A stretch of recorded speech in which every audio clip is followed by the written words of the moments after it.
আজকে আমরা আলোচনা করব স্বামী বিবেকানন্দের শিকাগো বক্তৃতামালা এবং পূর্বের ও পরের ঘটনাবলী। এই বইটি থেকে স্বামী বিবেকানন্দের শিকাগো বক্তৃতামালার কিছু অংশ। বইটি প্রথম প্রকাশ পায় জুলাই 2018। মুদ্রক সরস্বতী প্রেস লিমিটেড, পশ্চিমবঙ্গ সরকারের উদ্যোগ। প্রাক কথন। আজ থেকে প্রায় 125 বছর আগে 1893 খ্রিস্টাব্দের 11 সেপ্টেম্বর আমেরিকার শিকাগো শহরে পৃথিবীর প্রথম বিশ্ব মহাসভা অনুষ্ঠিত হয়েছিল। চলেছিল 27 সেপ্টেম্বর 1893 পর্যন্ত। এই ধর্ম মহাসভায় স্বামী বিবেকানন্দের অংশগ্রহণ ও ভাষণ ভারতবর্ষ তথা বিশ্ববাসীর কাছে অত্যন্ত গুরুত্বপূর্ণ ঘটনা। ভারতের নবজাগরণ এর দ্বারা ত্বরান্বিত হয়েছে এবং যারা প্রকৃতই ধর্মপ্রাণ ও চিন্তাশীল, পৃথিবীর সর্বত্র তাদের ধর্ম সম্বন্ধীয় দৃষ্টিভঙ্গি এই ঘটনার দ্বারা প্রত্যক্ষ বা পরোক্ষভাবে প্রভাবিত হয়েছিল। তারা যে ধর্মেরই মানুষ হন না কেন। ধর্ম মহাসভায় অন্য ধর্মের প্রতিনিধিরা যেখানে নিজের ধর্ম সম্বন্ধেই বলেছিলেন, স্বামীজি সেখানে দেখালেন যে সব ধর্মই সত্য, কারণ প্রতিটি ধর্মই মানুষকে একই ভগবানের কাছে নিয়ে যায়। ধর্ম মহাসভার প্রথম বক্তৃতাটি তিনি শুরু করেছিলেন আমেরিকার ভাই ও বোনেরা, sister and brothers of America, এই সম্বোধনের মাধ্যমে।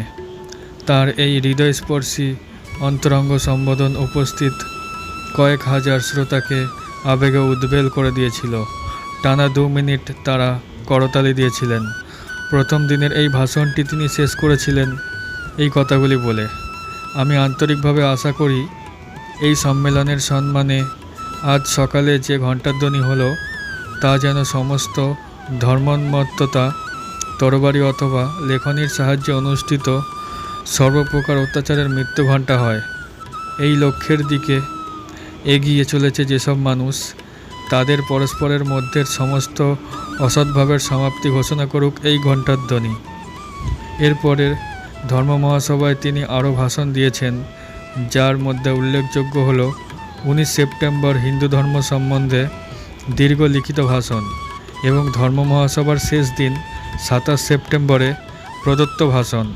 তার প্রতিটি ভাষণেরই সারমর্ম ছিল সমন্বয়, শান্তি, পরমত গ্রহিষ্ণুতা এবং বিশ্বজনীনতা। বস্তুত এগুলি যেমন তার গুরুদেব শ্রীরামকৃষ্ণের বাণী, তেমনি ভারতবর্ষেরও বাণী।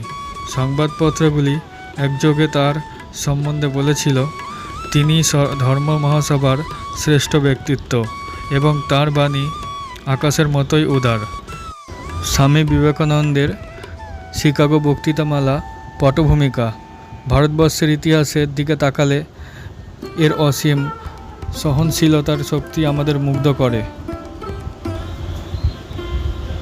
বিভিন্ন জাতি এদেশে এসেছে তাদের বিভিন্ন জীবনধারা ও সংস্কৃতি নিয়ে, কিন্তু ভারতবর্ষ সবাইকে আপন করে নিয়েছে। বিদেশিরাও কখন যেন নিজেদেরও অজ্ঞাতসারে এদেশকে তাদের আপনার দেশ বলে ভাবতে শুরু করেছে। এটা সম্ভব হয়েছে ভারতবর্ষের সংস্কৃতির বৈশিষ্ট্যে, ভারতবর্ষের মানুষের ভালোবাসার গুণে। কারণ ভারতবর্ষের বাণী হল বসুধৈব কুটুম্বকম, সমস্ত পৃথিবী আমার আত্মীয়। কিন্তু যত বিদেশি শক্তি ভারতবর্ষে এসেছে তার মধ্যে সবচেয়ে বিপজ্জনক ছিল ইংরেজ শক্তি, কারণ তারা আঘাত হেনেছিল ভারতবাসীর চিন্তার জগতে। শিক্ষিত জনসাধারণের মনে তারা এই ধারণা জন্মাতে পেরেছিল যে ভারতবর্ষের সংস্কৃতি ও ঐতিহ্যের মধ্যে ভালো কিছু নেই, সবই মন্দ। যদি জগতে আমাদের সম্মানের সঙ্গে বাঁচতে হয় তবে আমাদের সব কিছু শিখতে হবে পাশ্চাত্যের কাছ থেকে। শ্রীরামকৃষ্ণ। এরকম এক পরিস্থিতিতে শ্রীরামকৃষ্ণের আবির্ভাব। 1836 খ্রিস্টাব্দের ফেব্রুয়ারি মাসে কলকাতা থেকে 80 মাইল দূরে কামারপুকুরে, ডাকনাম গদাধর। গদাধরের মাতা পিতা দরিদ্র, কিন্তু চরিত্র ও সততার গুণে গ্রামের সকলের শ্রদ্ধার পাত্র। প্রখর মেধা গদাধরের, কিন্তু প্রচলিত বিদ্যাশিক্ষার প্রতি তীব্র বিতৃষ্ণা তার। শৈশবে পিতৃবিয়োগ হয় গদাধরের। উপার্জনের পথ খুঁজতে পিতৃপ্রতিম জ্যেষ্ঠ ভ্রাতা আসেন কলকাতায়। সঙ্গে নিয়ে আসেন সবচেয়ে আদরের ছোট ভাইকে। রানী রাসমণির কালী মন্দিরে পূজকের কাজ পান রামকুমার এবং তার দেহ ত্যাগের পরই গদাধরই মা কালীর পূজারী হন। এবার গদাধরের সাধক জীবন শুরু হয়। তীব্র তপস্যার পরে মা একদিন জ্যোতির্ময় রূপে দেখা দেন তাকে, কিন্তু মায়ের দেখা পেয়েই ক্ষান্ত হলেন না গদাধর। একে একে হিন্দু ধর্মের সব মত, সব পথ, সবভাবে সাধনা করলেন তিনি। তারপর ইসলাম ও খ্রিস্ট ধর্মের সাধনাও করলেন। বিভিন্ন ধর্মমতে সাধনা করে তিনি উপলব্ধি করলেন যে সমস্ত ধর্মমতই মানুষকে একই লক্ষ্যের দিকে নিয়ে যায়। যত মত তত পথ। শ্রীরামকৃষ্ণের কথা এরপর কলকাতার লোকদের মধ্যে প্রচারিত হতে থাকে। বিভিন্ন পত্রপত্রিকায় তার সম্বন্ধে সংবাদ প্রকাশিত হতে থাকে। এর ফলে একদল ইংরেজি শিক্ষিত উৎসাহী যুবক তার চারপাশে সমবেত হন। এদের মধ্যে কয়েকজনকে শ্রীরামকৃষ্ণ বেছে নিলেন তার চিহ্নিত পার্ষদ হিসাবে। তাদের মধ্যে সবচেয়ে উজ্জ্বল, সবচেয়ে প্রতিভাদীপ্ত ছিলেন নরেন্দ্রনাথ দত্ত, ভবিষ্যতের স্বামী বিবেকানন্দ। শ্রীরামকৃষ্ণের সবচেয়ে প্রিয় পাত্রও ছিলেন তিনি, কারণ তিনি বুঝেছিলেন তাঁর বাণীকে তার অবর্তমানে জগতে ছড়িয়ে দেবে এই নরেন্দ্রনাথই। শ্রীরামকৃষ্ণ সংঘের সূচনা। বড়নগর মঠ। 1885 খ্রিস্টাব্দে শ্রীরামকৃষ্ণের ক্যান্সার ধরা পড়ে এবং 1886 খ্রিস্টাব্দের 16 আগস্ট কাশীপুর উদ্যানবাটিতে তিনি দেহরক্ষা করেন।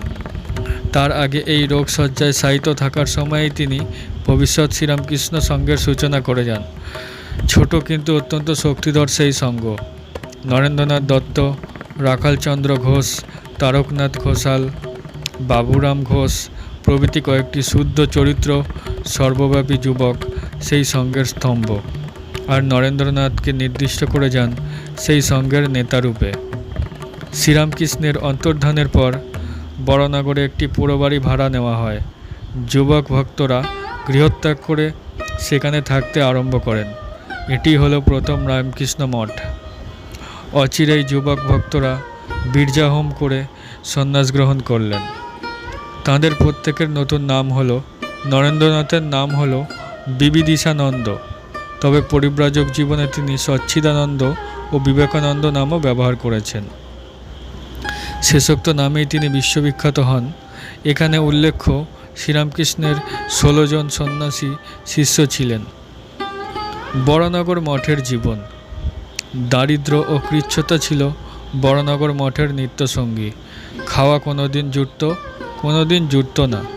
তবুও যুবক ভক্তরা সারাদিন সাধন ভজন ও সৎপ্রসঙ্গ করতেন। স্বামীজিকে দেখলে তখন মনে হতো তার যেন অফুরন্ত কর্মশক্তি।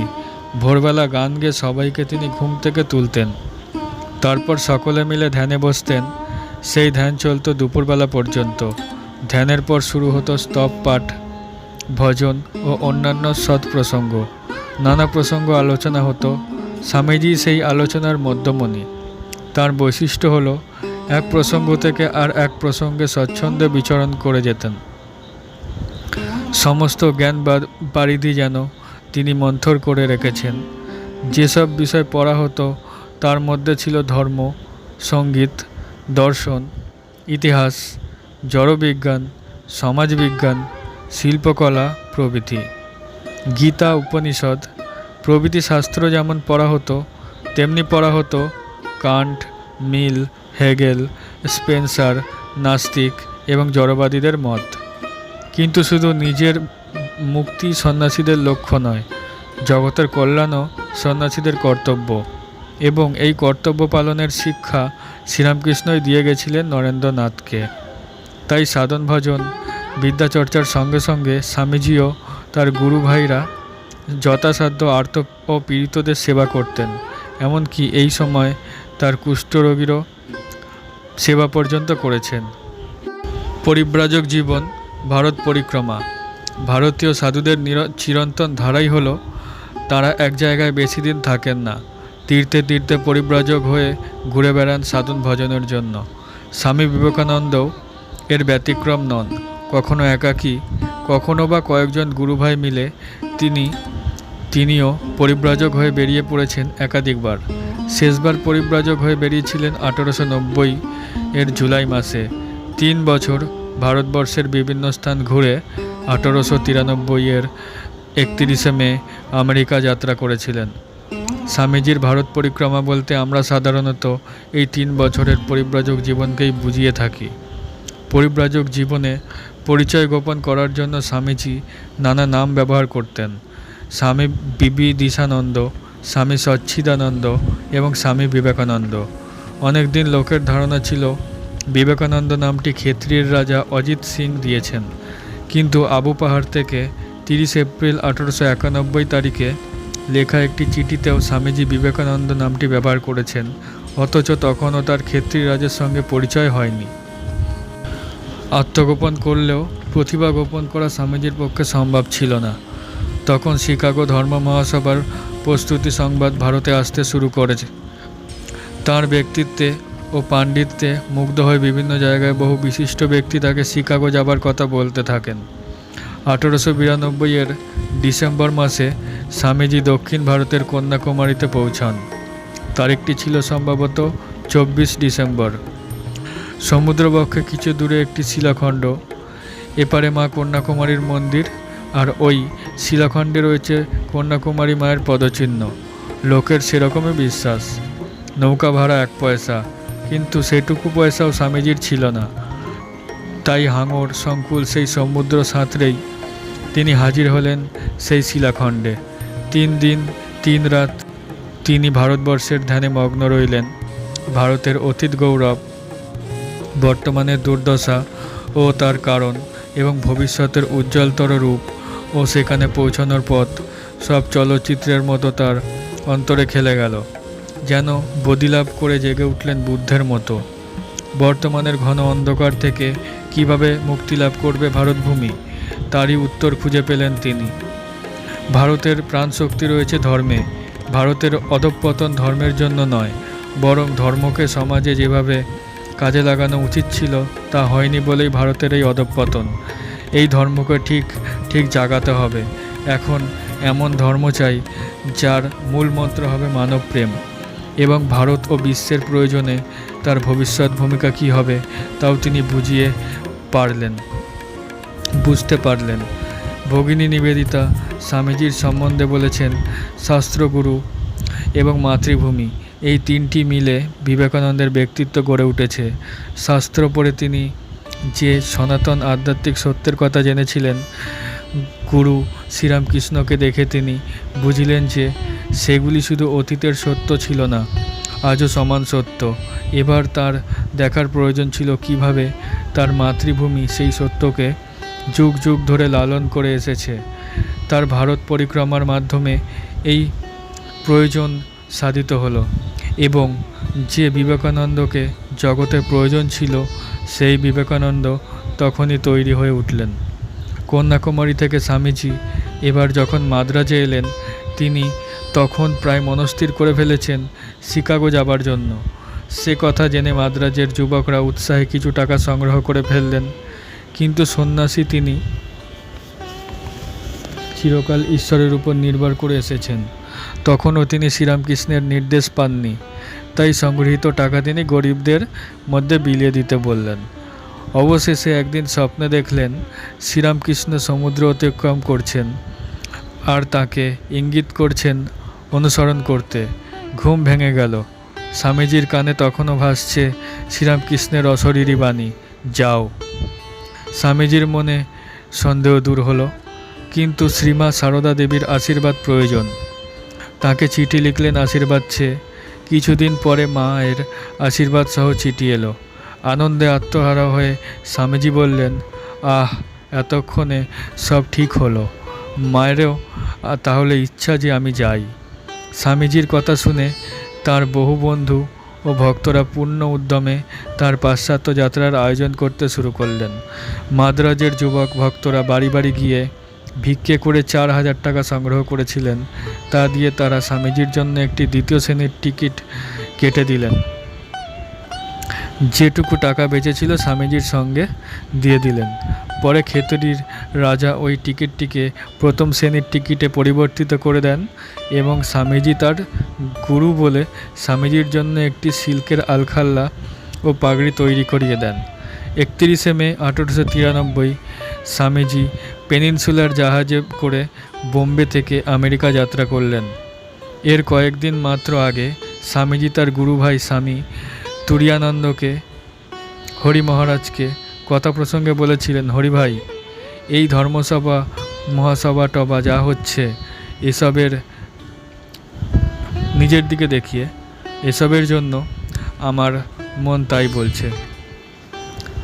আমেরিকায় স্বামীজি, শিকাগোয় প্রায় 2 মাস পরে পথে একবার জাহাজ পাল্টে 25 July 1893 Swamiji empress of India জাহাজে কানাডার ভ্যাঙ্কুভার বন্দরে উপস্থিত হলেন।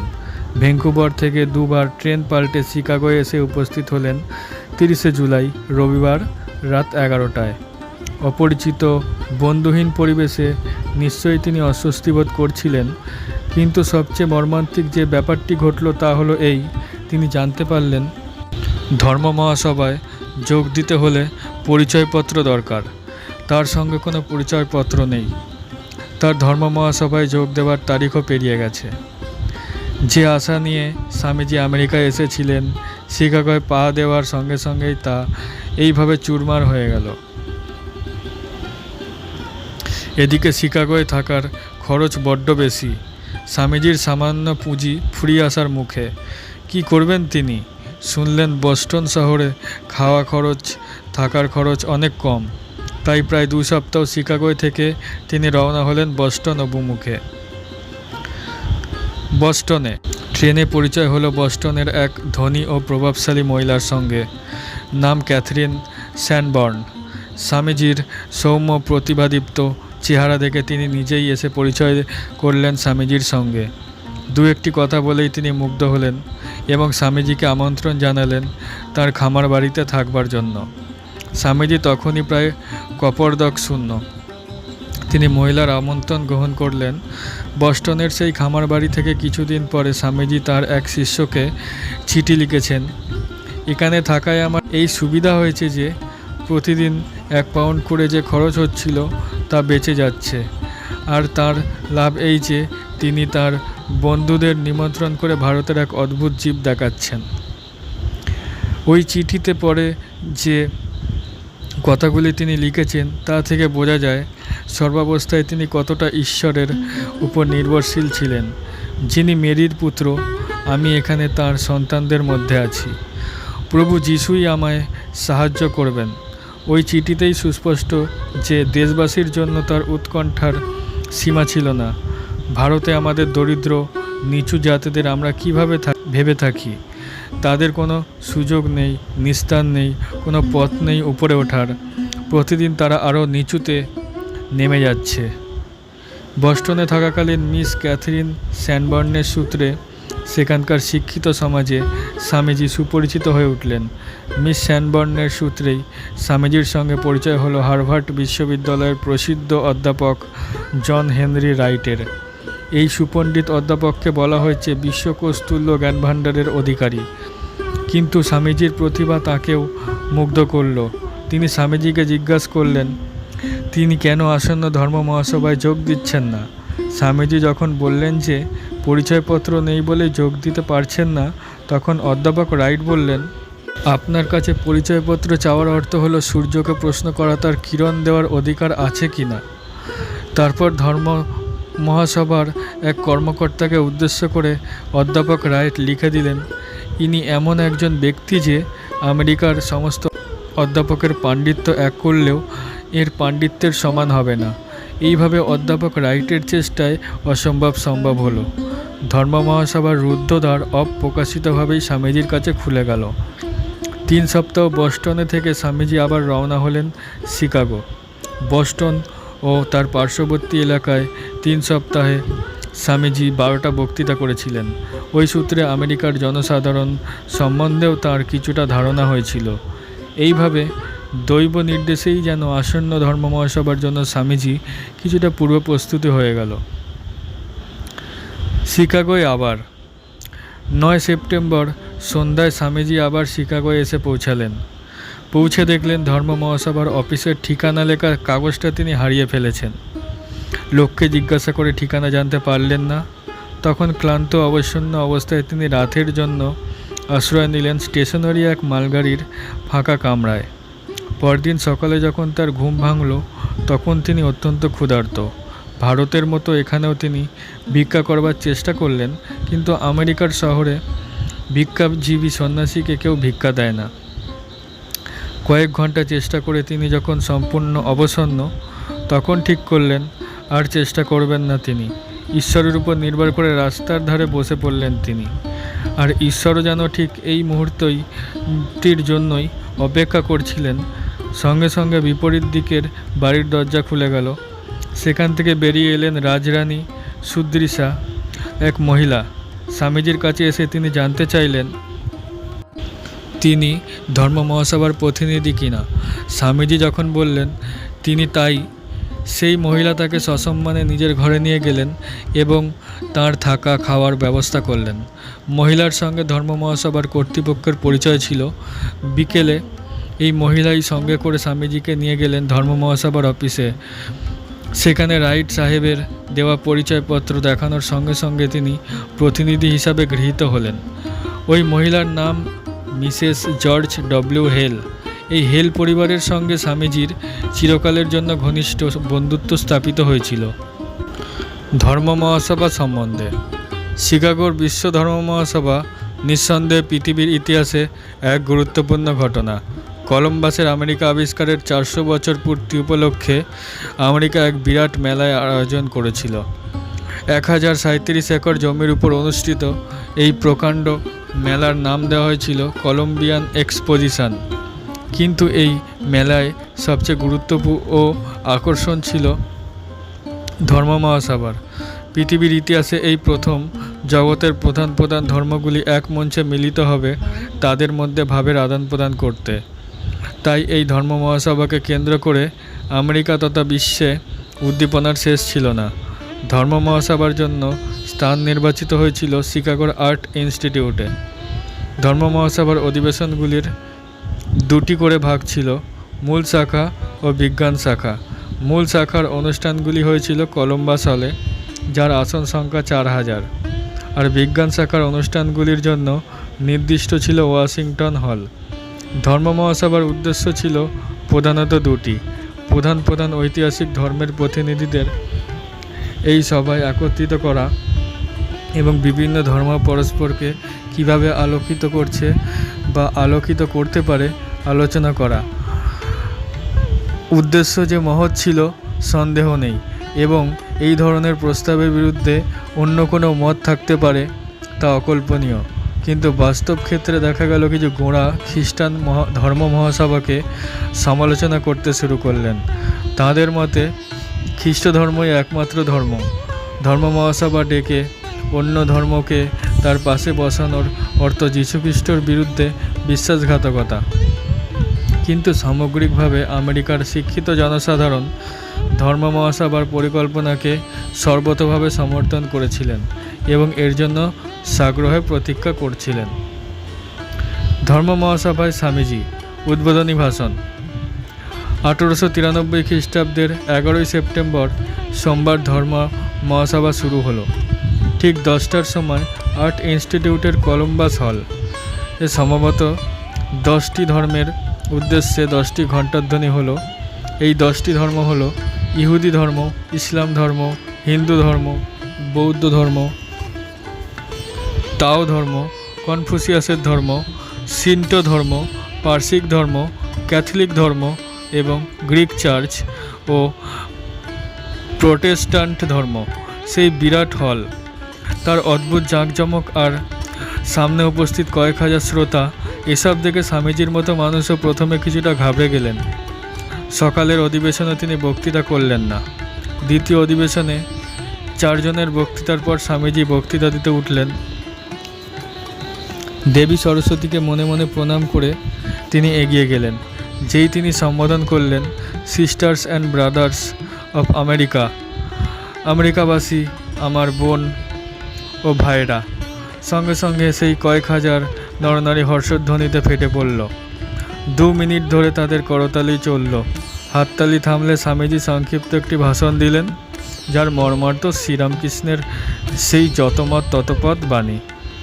কোনো নির্দিষ্ট ধর্মের জয়গান করলেন না স্বামীজি। সব ধর্মই যে সমান সত্য, ভারতবর্ষের মানুষের এই সনাতন বিশ্বাসকেই তিনি সকলের সামনে তুলে ধরলেন। সেই ভাষণে তিনি বললেন, হে আমেরিকাবাসী বোন ও ভাইরা, আপনারা আমাদের যে আন্তরিক ও সাদর অভ্যর্থনা জানিয়েছেন, তার উত্তরে কিছু বলতে উঠে আমার হৃদয় অনির্বচনীয় আনন্দে পূর্ণ হয়ে উঠেছে। পৃথিবীর সবচেয়ে প্রাচীন সন্ন্যাসী সংঘের পক্ষ থেকে আমি আপনাদের ধন্যবাদ জানাচ্ছি। সব ধর্মের যিনি জননী স্বরূপ, তাঁর নামে আমি আপনাদের ধন্যবাদ জানাচ্ছি। আর ধন্যবাদ জানাচ্ছি সকল জাতি ও সম্প্রদায়ের কোটি কোটি হিন্দু নরনারীর পক্ষ থেকে। এই সভামঞ্চের কয়েকজন বক্তা প্রাচ্য দেশের প্রতিনিধিদের সম্বন্ধে বলেছেন যে দূর দেশ আগত এই সব ব্যক্তিও বিভিন্ন দেশে সহিষ্ণুতার ভাব প্রচারের গৌরব দাবি করতে পারেন। আমার ধন্যবাদ তাঁদের প্রতিও। আমি সেই ধর্মের অন্তর্ভুক্ত বলে গৌরব বোধ করি যে ধর্ম জগৎকে শিখিয়েছে পরমত সহিষ্ণুতা ও সর্বজনীন গ্রহিষ্ণুতার আদর্শ। আমরা শুধু সব ধর্মকে সহ্যই করি না, সব ধর্মকে আমরা সত্য বলে বিশ্বাস করি। যে ধর্মের পবিত্র সংস্কৃত ভাষায় ইংরেজি এক্সক্লুশন শব্দটি অনুবাদ করা যায় না, আমি সেই ধর্মের অন্তর্ভুক্ত বলে গর্ববোধ করি। আমি সেই জাতির অন্তর্ভুক্ত বলে গর্ববোধ করি যে জাতি পৃথিবীর সব ধর্মের ও সব জাতির নিপীড়িত ও শরণার্থী মানুষকে চিরকাল আশ্রয় দিয়ে এসেছে। আমি আপনাদের এই কথা বলতে গর্ব অনুভব করছি। আমরাই ইহুদিদের খাঁটি বংশধরদের অবশিষ্ট অংশকে সাদরে বুকে করে রেখেছি। যে বছর রোমানদের অত্যাচারে তাদের পবিত্র মন্দির ধ্বংস হয়, সেই বছরই তারা দক্ষিণ ভারতে এসে আমাদের মধ্যে আশ্রয় নিয়েছিল। জরথুস্ট্রের অনুগামী মহান পার্সিক জাতির অবশিষ্ট অংশকে যে ধর্মের মানুষের আশ্রয় দিয়েছিল এবং আজ পর্যন্ত যারা তাদের প্রতিপালন করে আসছে, আমি সেই ধর্মের অন্তর্ভুক্ত বলে গর্ব অনুভব করি। আমি আপনাদের কাছে একটি স্তোত্রের কয়েকটি পংক্তি উদ্ধৃত করব, যেটি আমি খুব ছোটোবেলা থেকেই আবৃত্তি করে আসছি এবং কোটি কোটি নরনারী নিত্য যেটি পাঠ করেন। রুচিনাং বৈচিত্রা দ্রিজুকুটিল নানা পথ জুসাং নৃণামেকো গমস্তমসি পয়সা মর্ণব ইব। বিভিন্ন নদীর উৎস বিভিন্ন স্থানে, কিন্তু তারা সকলেই যেমন এক সমুদ্রে তাদের জলরাশি ঢেলে দেয়, তেমনি হে ভগবান নিজের নিজের রুচির বৈচিত্র্যের জন্য সরল জটিল নানা পথ ধরে যারা চলেছে, তাদের সকলের একমাত্র লক্ষ্যস্থল তুমি। বর্তমান মহাসম্মেলনে যা পৃথিবীতে এ পর্যন্ত অনুষ্ঠিত শ্রেষ্ঠ সম্মেলনগুলির অন্যতম, তা কিন্তু গীতা প্রচারিত সেই অপূর্ব মতেরই সত্যতা প্রতিপন্ন করছে। গীতার এই বাণী ঘোষণা করছে, যে যথা মাং প্রপদ্যতে তাং তথৈব ভজাম্যহম মম বর্তানুবর্তন্তে মনুষ্যা পার্থ সর্বস্ব। যে যে ভাব আশ্রয় করে আসুক না কেন, আমি তাকে সেইভাবেই অনুগ্রহ করে থাকি। হে অর্জুন, মানুষ সর্বতোভাবে আমার অভিমুখেই চলে। সাম্প্রদায়িকতা, গোঁড়ামি এবং তার ভয়াবহ ফলশ্রুতি ধর্মোন্মত্ততা বহুদিন ধরে এই সুন্দর পৃথিবীকে গ্রাস করে চলেছে। জগৎকে তারা হিংসায় পরিপূর্ণ করেছে, মানুষের রক্তে পৃথিবীকে বারবার সিক্ত করেছে এবং জাতির পর জাতি এর ফলে হতাশায় নিমগ্ন হয়েছে। এই সমস্ত ভয়ঙ্কর পিশাচ যদি না থাকতো, তাহলে মানব সমাজ এখনকার থেকে অনেক বেশি উন্নত হতো। কিন্তু তাদের অন্তিম সময় উপস্থিত এবং আমি আন্তরিকভাবে আশা করি এই সম্মেলনের সম্মানে আজ সকালে যে ঘণ্টাধ্বনি হলো, তা যেন সমস্ত ধর্মোন্মত্ততা তরবারি অথবা লেখনীর সাহায্যে অনুষ্ঠিত সর্বপ্রকার অত্যাচারের মৃত্যু ঘণ্টা হয়। একই লক্ষ্যের দিকে এগিয়ে চলেছে যেসব মানুষ তাদের পরস্পরের মধ্যের সমস্ত অসদ্ভাবের সমাপ্তি ঘোষণা করুক ওই ঘণ্টার ধ্বনি। বক্তৃতা শেষ হওয়ার সঙ্গে সঙ্গে আবার হর্ষধ্বনি হলো। ধর্ম মহাসভার উদ্দেশ্যে ও আকাঙ্ক্ষার কথা তার মতো এমন স্পষ্টভাবে আর কেউ প্রকাশ করতে পারেননি। তাই শিকাগোর প্রথম দিনের বক্তৃতায় স্বামীজিকে আমেরিকায় পরিচিত করে তুলল। রাস্তায় রাস্তায় শোভা পেতে লাগলো তার তেজোদীপ্ত ছবি। আমেরিকার পত্রপত্রিকাগুলি তার উচ্ছ্বসিত প্রশংসা করল। তিনি শুধু মঞ্চের একদিক থেকে অপর দিকে হেঁটে গেলেই হাততালি পেতেন। ধর্ম মহাসভায় তার বক্তৃতা থাকতো সবার শেষে। দি ডেইলি হেরাল্ড পত্রিকা ব্যাখ্যা করে লিখেছেন, এর উদ্দেশ্য ছিল লোককে শেষ পর্যন্ত ধরে রাখা। কোনো গরম দিনের নীরস বক্তার সুদীর্ঘ বক্তৃতার ফলে যখন শত শত লোক সভাকক্ষ ত্যাগ করতে থাকতো, তখন বিরাট শ্রোতৃমণ্ডলীকে ধরে রাখার জন্য শুধু এইটুকু ঘোষণা করলেই যথেষ্ট হতো যে শেষ প্রার্থনার আগে বিবেকানন্দ সংক্ষেপে কিছু বলবেন। অমনি তাঁর 15 মিনিটের বক্তৃতা শোনার জন্য তারা ঘন্টার পর ঘন্টা বসে থাকত। 11 এপ্রিল 1894। কিন্তু এত খ্যাতি, এত প্রশংসার মধ্যেও স্বামীজির মনে অনুক্ষণ জেগেছিল তাঁর দেশবাসীর দুঃখ দুর্দশার কথা। প্রথম দিনের বক্তৃতার পর যখন তিনি রাত্রে শুতে গেলেন, হঠাৎ তার প্রাণ কেঁদে উঠল দেশবাসীর জন্য। ভারতের দুঃখ দরিদ্র কথা ভেবে কোমল শয্যা তাঁর গায়ে কাঁঠার মতো বিঁধতে থাকলো। বিছানা ছেড়ে তিনি মাটিতে এসে শুলেন। চোখের জলে ভাসতে ভাসতে জগৎ জননীর উদ্দেশ্যে বলতে লাগলেন, মা, আমার দেশ যেখানে অবর্ণনীয় দরিদ্রে ডুবে রয়েছে, সেখানে মান যশের আকাঙ্ক্ষা কে করে? গরিব ভারতবাসী আমরা কি দুর্দশায় না এসে পৌঁছেছি? আমাদের দেশে লক্ষ লক্ষ মানুষ একমুঠো অন্নের অভাবে মারা যায়, আর এদেশের লোকেরা ব্যক্তিগত সুখ স্বাচ্ছন্দ্যের জন্য লক্ষ লক্ষ টাকা খরচ করে। ভারতের জনসাধারণকে কে ওঠাবে? কে তাদের মুখে অন্ন দেবে? মা, দেখিয়ে দাও আমি কি তা করে তাদের সেবা করতে পারি। স্বামীজির এই প্রথম দিনের বক্তৃতা শ্রোতাদের মনে কীরকম রেখাপাত করেছিল তার একটা প্রত্যক্ষ প্রমাণ পেয়েছিল রামকৃষ্ণ মিশনের সন্ন্যাসী স্বামী নিখিলানন্দ। তিনি যখন নিউ ইয়র্ক বেদান্ত সোসাইটিতে আছেন, তার সঙ্গে এক ইহুদি বুদ্ধিজীবীর পরিচয় হয়। যুবক অবস্থাতে তিনি ধর্ম মহাসভায় গেছিলেন এবং স্বামীজির প্রথম দিনের বক্তৃতা শুনেছিলেন। সেই ভদ্রলোক নিখিলানন্দজিকে বলেছিলেন, বিবেকানন্দের বক্তৃতা শুনেই তিনি প্রথম উপলব্ধি করেন যে তার ইহুদি ধর্ম সত্য। শুধু তাই নয়, তার এও মনে হয় যে স্বামীজি শুধু তার ধর্মের পক্ষ থেকেই কথা বলছেন না, তিনি কথা বলছেন পৃথিবীর সব ধর্মের প্রতিভু হয়ে। বাস্তবিক ধর্ম মহাসভার মর্মবাণী স্বামীজির মধ্য দিয়েই ঠিক ঠিক প্রকাশিত হয়েছিল। হিন্দু ধর্ম ও অন্যান্য বক্তৃতা। প্রথম দিনের বক্তৃতার পর থেকেই স্বামীজি হয়ে উঠেছিলেন ধর্ম মহাসভার কেন্দ্রীয় চরিত্র। তাই প্রায় প্রতিদিনই তাকে বক্তৃতা করতে হতো। ধর্ম মহাসভার মূল বিভাগে কিংবা বিজ্ঞান বিভাগে ধর্ম মহাসভা চলেছিল 11 থেকে 27 সেপ্টেম্বর।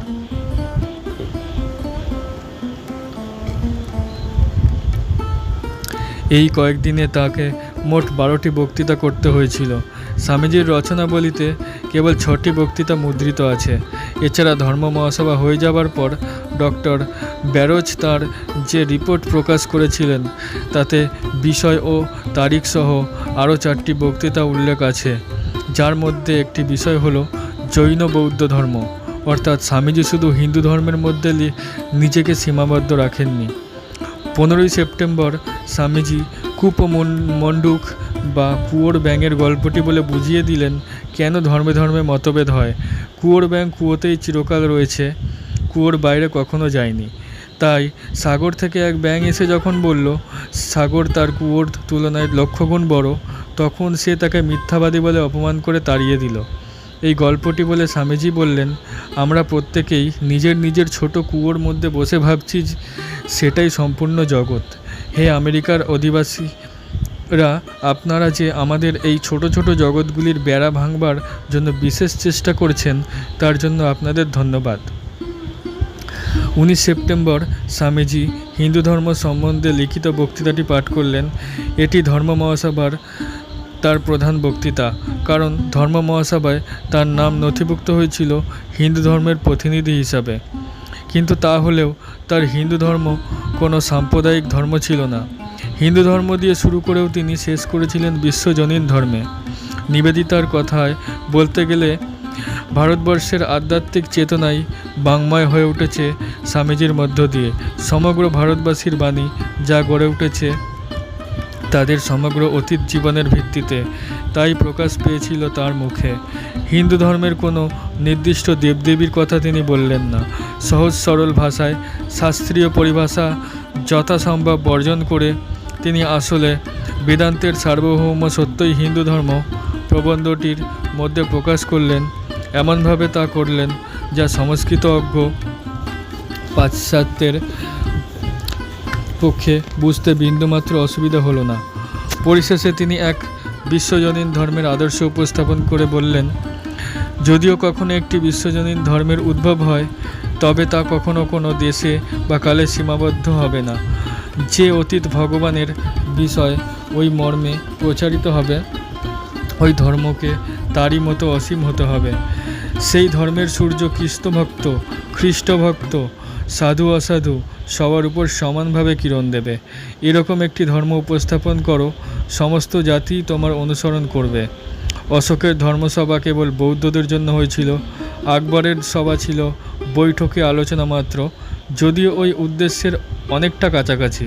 কিন্তু প্রত্যেক ধর্মেই ভগবান আছেন। সমগ্র জগতে একথা ঘোষণা করার দায়িত্ব আমেরিকার জন্যই সংরক্ষিত ছিল। তার হিন্দু ধর্ম বক্তৃতার বৈশিষ্ট্যই এখানেই যে তিনি দেখালেন নিজের ধর্মের প্রতি সম্পূর্ণ অনুগত থেকেও কিভাবে মানুষ অন্য ধর্মকে মর্যাদা দিতে পারে। একটি মর্মে প্রতিষ্ঠিত থেকেও মানুষ কিভাবে নিজেকে বিশ্বজনীন ধর্মের উন্মুক্ত আঙিনায় প্রসারিত করে দিতে পারে। 20 সেপ্টেম্বর স্বামীজি একটি সংক্ষিপ্ত ভাষণে বললেন, ভারতের সবচেয়ে বেশি অভাব ধর্মের নয়, ভারতে ধর্ম যথেষ্ট আছে। ভারতের সমস্যা হচ্ছে দারিদ্র্য। আমি আমার দরিদ্র দেশবাসীর জন্য তোমাদের কাছে সাহায্য চাইতে এসেছিলাম। খ্রিস্টান দেশে খ্রিস্টানদের কাছ থেকে অখ্রিস্টানদের জন্য সাহায্য পাওয়া যে কী কঠিন ব্যাপার বেশ বুঝতে পেরেছি। শ্রোতারা বুঝলেন বিবেকানন্দ শুধু বাগ্মীই নন, হৃদয়বান দেশপ্রেমিকও। তাঁর পঞ্চম বক্তৃতা ছিল 26 সেপ্টেম্বর। তিনি বললেন, বৌদ্ধ ধর্ম হিন্দু ধর্মেরই পরিপূরক। বৌদ্ধ ধর্ম ও ব্রাহ্মণ্য ধর্মের বিচ্ছেদই হলো ভারতের অধঃপতনের কারণ, এবং ভারতবর্ষের জন্য প্রয়োজন বৌদ্ধ ধর্মের হৃদয়বত্তার সঙ্গে ব্রাহ্মণ্য ধর্ম বা বৈদান্তিক ধর্মের ধীশক্তির সম্মিলন। শেষ অধিবেশনের ভাষণ। 27 সেপ্টেম্বর মহাসভার শেষ দিনে স্বামীজি আবার বাগ্মিতার শিখরে পৌঁছে গেলেন। বিদায় ভাষণে তিনি বললেন, আমি সেই মহানুভব ব্যক্তিদের ধন্যবাদ জানাই যারা তাদের উদার হৃদয় ও সত্যানুরাগ দিয়ে প্রথমে এই স্বপ্ন দেখেছিলেন এবং পরে সেই স্বপ্নকে বাস্তবে পরিণত করেছেন।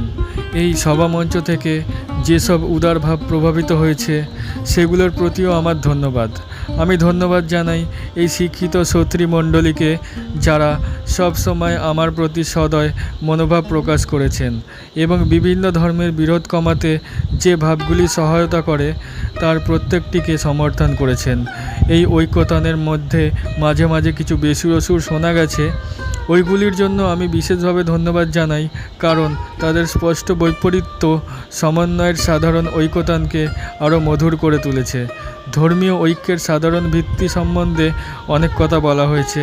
আমি এখনই এ বিষয়ে আমার নিজের মত পেশ করছি না, কিন্তু যদি কেউ এখানে এই আশা পোষণ করেন যে একটি ধর্মের অভ্যুদয় ও অপর ধর্মগুলির বিনাশের দ্বারা এই ঐক্য আসবে, তবে আমি তাকে বলবো, ভাই, এ তোমার দুরাশা। আমি কি চাই খ্রিস্টান হিন্দু হয়ে যাক? ভগবান না করুন। আমি কি চাই হিন্দু বা বৌদ্ধরা খ্রিস্টান হয়ে যাক? ভগবান তা না করুন। মাটিতে বীজ পোতা হলো, মাটি বাতাস আর জল তার চারিদিকে রয়েছে। বীজটি কি মাটি বা জল হয়ে যায়? না, চারা গাছ হয়। ওই চারা গাছ বড় হয়, মাটি জল বাতাসকে আশ্বস্ত করে সেগুলিকে বৃক্ষের উপাদানে পরিণত করে এবং ক্রমশ বৃক্ষ হয়েই বড় হয়ে ওঠে। ধর্মের ক্ষেত্রেও একই কথা। খ্রিস্টানকে হিন্দু বা বৌদ্ধ হতে হবে না, কিংবা হিন্দু বা বৌদ্ধকে খ্রিস্টান হতে হবে না, কিন্তু প্রত্যেকেই অন্য ধর্মের ভাবগুলিকে আত্মস্থ করবে এবং নিজের বৈশিষ্ট্য বজায় রেখে নিজস্ব প্রকৃতি অনুযায়ী অগ্রসর হবে। যদি এই ধর্ম মহাসভা জগতে কোনো কিছু প্রমাণ করে থাকে, তা হলো এই সাধুতা, পবিত্রতা ও দয়াদাক্ষিণ্য জগতের কোনো একটি বিশেষ ধর্মমণ্ডলীর একচেটিয়া সম্পত্তি নয়, এবং প্রত্যেক ধর্মপদ্ধতির মধ্যেই অতি উন্নত চরিত্রের নরনারী জন্মগ্রহণ করেছেন। এই সব প্রত্যক্ষ প্রমাণ সত্ত্বেও যদি কেউ এরকম স্বপ্ন দেখেন যে অন্যান্য ধর্ম লোপ পাবে আর তার ধর্মই শুধু টিকে থাকবে, তবে তিনি বাস্তবিকই কৃপার পাত্র।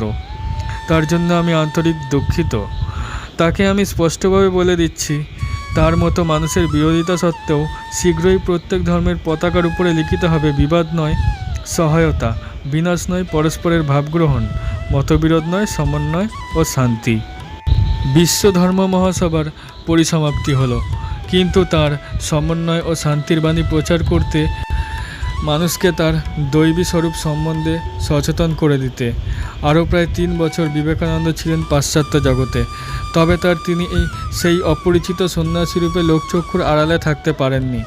সমগ্র পাশ্চাত্য জগতের দৃষ্টি তখন তার দিকে। যেখানে তিনি যেতেন, শত শত লোক তাকে অনুসরণ করত, মানুষ তাকে বর্ণনা করত বুদ্ধ কিংবা যিশুর মতো একজন মহাপুরুষ রূপে।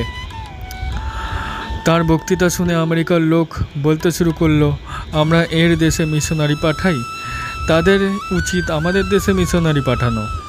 আমেরিকার পত্রিকাগুলোও বিবেকানন্দের প্রশংসায় মুখর হয়ে উঠল। মহাসভার বিজ্ঞান বিভাগের সভাপতি মার্উইন মেরি স্মেল লিখলেন, যারা অত্যন্ত গোঁড়া খ্রিস্টান তারাও তার সম্বন্ধে বলতেন যে তিনি সত্যি মানুষের মধ্যে রাজা, কিন্তু তার বাগ্মিতার থেকেও তার জীবন ও চরিত্র মানুষকে মুগ্ধ করত বেশি। তিনি তার সমস্ত সাফল্যকে তার প্রতি ঈশ্বরের অযাচিত করুণা বলে মনে করতেন। ধর্ম মহাসভার পরে অধ্যাপক রাইটকে চিঠিতে তিনি এই মনোভাব প্রকাশ করেছেন যে সর্বশক্তিমান ঈশ্বরের জয় হোক, যার দৃষ্টিতে ভারতবর্ষের একজন মূর্খ সন্ন্যাসী আর এই পরাক্রান্ত দেশের বিদগ্ধ পণ্ডিতরা সমানরূপে প্রতিভাত হয়েছেন ভারতবর্ষে এবং বহির্বিশ্বে প্রতিক্রিয়া।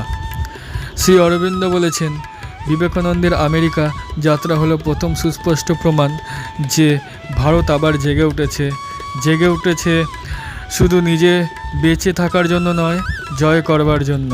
এই জয় যুদ্ধ দিয়ে জয় নয়, ভারতের সুন্দর ভাবাদর্শ দিয়ে বিশ্বজয়। আমেরিকায় স্বামীজির কীর্তি কাহিনী যখন ভারতবর্ষে এসে পৌঁছতে থাকলো, সমগ্র জাতি শিহরিত হলো, জয় উল্লাসে মেতে উঠল। তারা তাদের দূরতম কল্পনাতেও কখনো ভাবতে পারেনি যে একজন ভারতীয় পাশ্চাত্যবাদীদের কাছ থেকে এতটা সম্ভ্রম ও শ্রদ্ধা পেতে পারে। এর ফলে জনসাধারণের মধ্যে যে আত্মমর্যাদাবোধ জেগে উঠল, জাতির জীবনে তা আশ্চর্য প্রভাব পড়ল। বস্তুত স্বামীজির শিকাগো যাত্রা ভারতের ইতিহাসে একটি যুগান্তকারী ঘটনা। এর থেকেই ঘটল জাতীয় জাগরণ এবং পরবর্তী স্বাধীনতা লাভ। গান্ধীজি, শ্রী অরবিন্দ, সুভাষচন্দ্র এবং জাতীয় নেতাদের আরও অনেকে স্বামীজির দ্বারা অনুপ্রাণিত হয়েছেন। ভারতকে তারা চিনেছেন, ভারতের শক্তি ও দুর্বলতাকে বুঝেছেন স্বামীজির চোখ দিয়ে, এবং যে ভারত গঠনের জন্য তারা সংগ্রাম করেছেন তা অনেকাংশেই স্বামীজির স্বপ্নের ভারত। একাধিক চিন্তাবিদ স্বামীজি সম্বন্ধে বলেছেন তিনি ভারতের জাতীয় জাগরণের পিতা। কিন্তু স্বামীজি শুধুই ভারতের নন, সারা পৃথিবীর তিনি আপনজন ও সম্পদ। সর্বধর্মই যে সত্য, নিজে বিভিন্ন ধর্মে সাধনা করে এই মহান সত্য প্রথম আবিষ্কার করেছিলেন তাঁর গুরু শ্রীরামকৃষ্ণ। কিন্তু এই সত্যকে জগতের সামনে সর্বপ্রথম প্রচার করেছেন স্বামী বিবেকানন্দই শিকাগো ধর্ম মহাসভাতে। তিনি একবার বলেছিলেন, পাশ্চাত্যের জন্য আমার একটা বাণী আছে, ঠিক যেমন প্রাচ্যের জন্য বুদ্ধের একটা বাণী ছিল, জগতের জন্য তার শ্রেষ্ঠ বাণী হলো বেদান্ত। আজকাল বিভিন্ন ধর্মের মধ্যে পারস্পরিক মত বিনিময় বা ইন্টার রিলিজিয়াস ডায়ালগকে মানুষের সমষ্টিগত কল্যাণের জন্য অত্যন্ত গুরুত্বপূর্ণ বলে মনে করা হয়। কিন্তু এই আন্তর্ধর্ম আলোচনা শুরু হয়েছিল স্বামীজির শিকাগো বক্তৃতা থেকে, যেদিন স্বামীজি সাম্প্রদায়িকতা, গোঁড়ামি ও ধর্মোন্মত্ততার মৃত্যুঘণ্টা ঘোষণা করেছিলেন। 1888 সালে পার্লামেন্ট অফ ওয়ার্ল্ডস রিলিজিয়ন্স বলে একটি সংস্থা তৈরি হয়েছিল শিকাগো মহাসভার শতবর্ষ পালনের জন্য। 1893 খ্রিস্টাব্দের পর থেকে ওই সংস্থা 3 থেকে 6 বছরের ব্যবধানে বিভিন্ন দেশে ধর্ম মহাসভা পালন করে আসছে। এই সংস্থার ওয়েবসাইটে www.parliaments-of-religions.org পরিষ্কারভাবে বলা হয়েছে, আজ সারা বিশ্বে এটি স্বীকৃত যে 1893 ধর্ম মহাসভার মাধ্যমেই আন্তর্ধর্ম আলোচনার জন্ম হয়েছিল। আর ওই ধর্ম মহাসভা আর স্বামী বিবেকানন্দ আজ সমার্থক হয়ে গেছেন। তার প্রমাণ হলো ওই ওয়েবসাইটে 1893 ধর্ম মহাসভার প্রতিনিধিদের মধ্যে একমাত্র স্বামীজির কথাই উল্লেখ করা হয়েছে। নানান ধর্মের আধ্যাত্মিক নেতারা সারা পৃথিবী থেকে এসে সেই ধর্ম মহাসভার বক্তব্য রেখেছিলেন। একটি আকর্ষণীয় হিন্দু সন্ন্যাসী 5000 শ্রোতাকে আমেরিকান বোন ও ভাইরা বলে সম্বোধন করেছিলেন। তার ভাষণের মাধ্যমে আমেরিকার মানুষ হিন্দু ধর্মের সঙ্গে পরিচিত হয়েছিল। 1992 সালে স্বামীজি শিকাগো বক্তৃতার শতবর্ষ পূর্তির 1 বছর আগে এলিনর স্টার্ক নামে একজন আমেরিকান মহিলা স্বামীজি সম্বন্ধে একটা বই লিখেছিলেন, নাম the gift unopened, a new American revolution. লেখিকা স্বামীজি ও তার বাণীকে উপহার বলে বর্ণনা করেছেন, ভারতবর্ষ থেকে আমেরিকাকে দেওয়া উপহার। তিনি বলছেন, সেই উপহারের প্যাকেট আমেরিকা খুলে দেখেনি, স্বামীজির বাণীকে তারা জীবনে ব্যবহার করেনি। যদি তারা তা করত, একটা নতুন ধরনের বিপ্লব ঘটে যেত আমেরিকাবাসীদের জীবনে। ওই বইতেই তিনি লিখেছেন, কলম্বাস আমেরিকা মহাদেশের ভূখণ্ডটা আবিষ্কার করেছিলেন, কিন্তু বিবেকানন্দ আবিষ্কার করেছিলেন আমেরিকার আত্মাকে। দুঃখের বিষয়, শিকাগো ধর্ম মহাসভার 125 বছর পরেও আজ পৃথিবীতে রাজনৈতিক, ধর্মীয়, সামাজিক ও জাতিগত বিদ্বেষ রয়েছে। জগতে তাই সাম্প্রদায়িক মতবিরোধ এখনও আছে এবং স্বামীজিও তাঁর শান্তি ও সমন্বয়ের বাণী নিয়ে প্রতিদিনই সমান প্রাসঙ্গিক। স্বামীজির শিকাগো বক্তৃতা, সংবাদপত্র ও বিশিষ্ট ব্যক্তিদের মন্তব্য। নিঃসন্দেহে তিনি ধর্ম মহাসভার শ্রেষ্ঠ ব্যক্তিত্ব। তার ভাষণ শোনার পর আমরা অনুভব করছি এই প্রাজ্ঞদেশে ধর্মপ্রচারক পাঠানো কতটা মূর্খতা। The New York Herald. ধর্ম মহাসভার বিজ্ঞান শাখার সভাপতিরূপে এবং বিজ্ঞান সংশ্লিষ্ট সকল অনুষ্ঠানের সভাপতিরূপে আমি আমার ব্যক্তিগত সাক্ষ্য এখানে উপস্থিত করছি। স্বামী বিবেকানন্দ কী শ্রদ্ধা ও সম্মানের সঙ্গে এখানে গৃহীত হয়েছেন, কী প্রভাব তিনি বিস্তার করেছেন, কী মঙ্গল কার্য তিনি সম্পাদন করেছেন, সে বিষয়ে প্রত্যক্ষদর্শী রূপে কথা বলার আমি অধিকারী। হিন্দু ধর্মের সবচেয়ে গুরুত্বপূর্ণ এবং নিজস্ব প্রতিনিধি ছিলেন স্বামী বিবেকানন্দ, যিনি নিঃসন্দেহে ধর্ম মহাসভার সবচেয়ে জনপ্রিয় এবং প্রভাবশালী ব্যক্তিত্ব। তিনি প্রায় বক্তৃতা করেছেন ধর্ম মহাসভা মঞ্চে এবং বিজ্ঞান শাখার অধিবেশনগুলিতে, শেষোক্ত ক্ষেত্রগুলিতে, অর্থাৎ বিজ্ঞান শাখার অধিবেশনগুলিতে সভাপতিত্ব করার সৌভাগ্য আমার হয়েছিল। প্রতিটি ক্ষেত্রেই তিনি খ্রিস্টান বা অখ্রিস্টান যে কোনো প্রতিনিধির চেয়ে অধিকতর উদ্দীপনার সঙ্গে গৃহীত হয়েছেন। তিনি যেখানেই যেতেন লোকে দল বেঁধে তাকে অনুসরণ করত এবং তার মুখোচ্চারিত প্রতিটি শব্দের জন্য হাঁ করে অপেক্ষা করত। এটি বলেছেন মিস্টার মার্ভিন মেরি স্মেল, ধর্ম মহাসভার বিজ্ঞান শাখার সভাপতি। ভারতীয় পত্রিকা হোপকে লেখা চিঠি, তারিখ 30 জানুয়ারি 1894। দি বোস্টন ইভিনিং ট্রান্সক্রিপ্ট 30 সেপ্টেম্বর 1893 বলেছিলেন, ধর্ম মহাসভায় বিবেকানন্দের বক্তৃতা ছিল আকাশের মতো উদার। প্রতিটি ধর্মের সর্বশ্রেষ্ঠ ভাবগুলিকে তিনি তার ভাষণের মধ্যে আলিঙ্গন করেছেন। তিনি তার ভাষণে উপস্থিত করেছেন বিশ্বজনীন ধর্মের পরম আদর্শ। আমি কোনো দ্বিধা না রেখেই বলতে পারি, ধর্ম মহাসভায় মহান ও উত্তম হিন্দু সন্ন্যাসী বিবেকানন্দ অপেক্ষা অন্য কেউই অধিক মনোযোগ আকর্ষণ করতে পারেননি। আমাদের উত্তম ভ্রাতা আমেরিকার জনসাধারণের বুদ্ধিমান ও আলোকপ্রাপ্ত অংশকে বোঝাতে সমর্থ হয়েছেন যে ভারতবর্ষ মহান দর্শন ও ধর্মের উদয়ক্ষেত্র এবং পীঠস্থান। আমি আপনাদের এই কথা জানাতে পারি যে স্বামী বিবেকানন্দ বক্তৃতা দেবেন এ কথা বিজ্ঞাপিত হওয়া মাত্র আসন সংগ্রহের জন্য কাড়াকাড়ি পড়ে যেত। স্বামী বিবেকানন্দের ছবি সমস্ত শিকাগো শহরে টাঙিয়ে বিজ্ঞাপিত করা হয়েছিল। যেখানেই তিনি যেতেন মানুষ তাকে ঘিরে ধরত এবং তার প্রতিটি কথা অত্যন্ত আনন্দের সঙ্গে শুনত। অনাগরিক ধর্মপাল, ইনি বৌদ্ধ ধর্মের প্রতিনিধি হিসাবে স্বামীজির সঙ্গে ধর্ম মহাসভায় ভাষণ দিয়েছিলেন।